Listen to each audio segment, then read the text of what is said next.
changing your life is a change in the inner game. Ultimately, if you're going to have lasting change in anything, you're really talking about just raising your standards. I mean, I always tell people, if you want to know how to change your life, I give it to you in 3 words, boring as it sounds: raise your standards. Lasting change is different than a goal. You don't always get your goals, but you always get your standards. Everybody in life gets their musts. They don't get their shoulds. Most people have a list of shoulds, don't they? Don't you have a list of the shoulds, things you should do, you should follow through on? I should lose some weight, I should work out more, I should make more calls, I should respond more rapidly to my email, whatever. You know, whatever your should list is, people love to have their should list be met, but it's kind of like New Year's resolutions. If it does, it's really exciting, but if it doesn't, which is most of the time, it's a little disappointing, but you kind of know it's not going to happen. But when you decide something is a must for you, an absolute must, when you cut off any possible, you say, I'm going to find the way, or I'm going to make the way. Human beings, when they resolve things, when they make a real resolution inside themselves, which is they raise the standard, they make it a must, they find the way.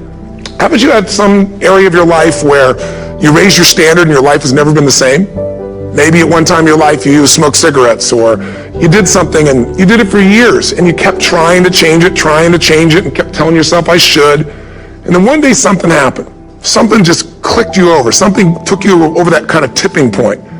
And inside yourself you said, no more. And it was a very, very different experience, wasn't it? Something inside of you shifted, and what was a should became a must, and you've never gone back. Because somewhere when we make this click, when we make something a must, we attach ourselves to it. It becomes part of our identity. Most people, if they really look at how they're living their life today, it's based on a set of standards, a set of beliefs that they made choices about 10, 20, 30 or more years ago.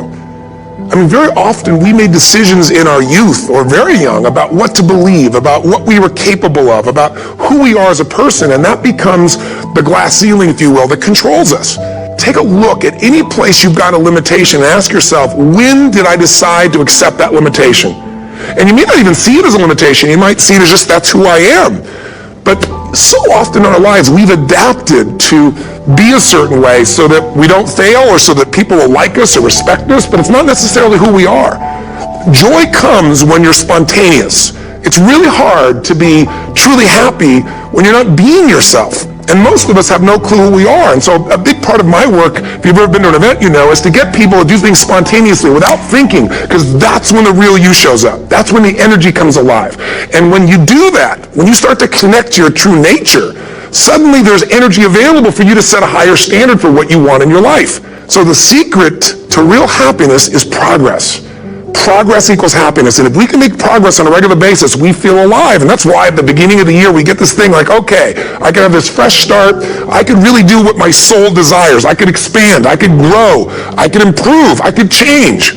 Or maybe better than change, I could progress. You got to say, I got to take control of this process and not just hope it's going to work out like people do who make a resolution. Think about that. Progress is an aliveness to it, doesn't it? You don't have to work at changing. People say all the time, now, well, I'm working on changing. Don't worry about it. You don't have to work on changing. Change is automatic.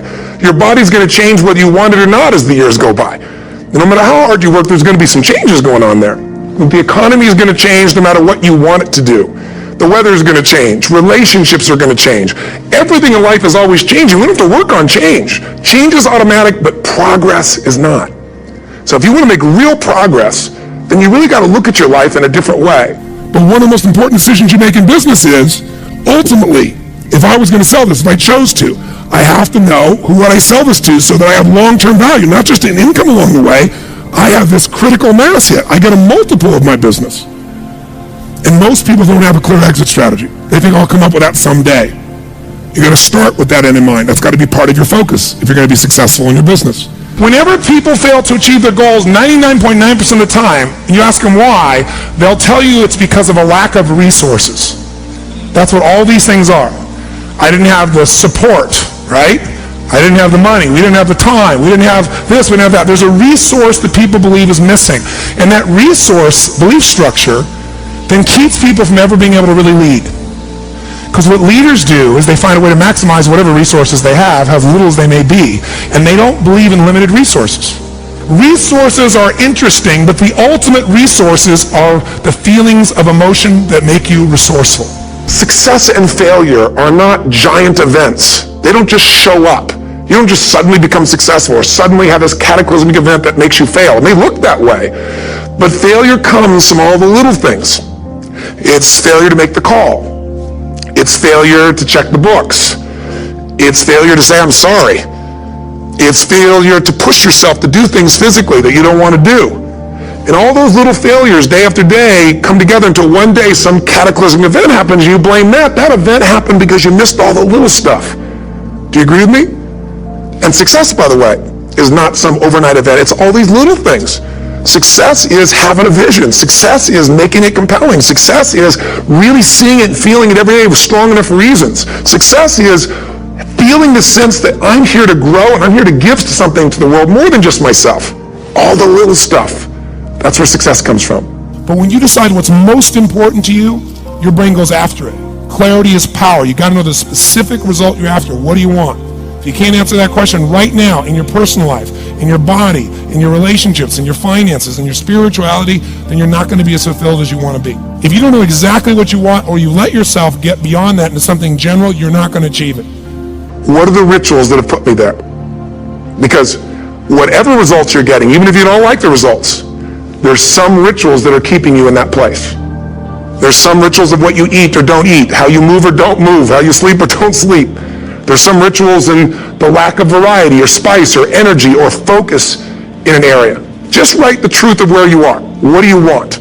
What's your vision? And be really specific. I want to be my fighting weight. I want to be the strongest I've ever felt. I'm going to turn my, whatever it is, be specific. You don't just get a result without some kind of action, without some form of ritual. Ritual meaning actions you do consistently. What are the rituals that will get you there? What would you need to do differently each morning if you're going to be that kind of energy, that kind of strength? How often would you work out? What days would you work out? What time? A ritual is something you do consistently, usually at a specific time, so it becomes automatic. Willpower doesn't last, but rituals can last a lifetime. I bet you have some rituals in your life right now you've been doing for years, even though some of them don't serve you. I'm just saying, wake yourself up. If you want a new year and a new life, you don't need to start on January 1st. Start today and just begin to see what happens and see how easy it is to just do a few little rituals. Don't do them all, just do 2 or 3 new things. And you know what happens? You'll get momentum. Because once you discipline yourself in one area of your life, you feel yourself doing it in other areas as well. There's always 2 pains in life.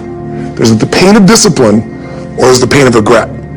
And discipline weighs ounces, as my friend Jim Rohn taught me. Regret weighs tons. You don't have regret. So right now, what do you want to change? What's it really like? What are the rituals that got you there? They'll take a little homework. If you're not sure, ask the people around you. They'll tell you what your rituals are.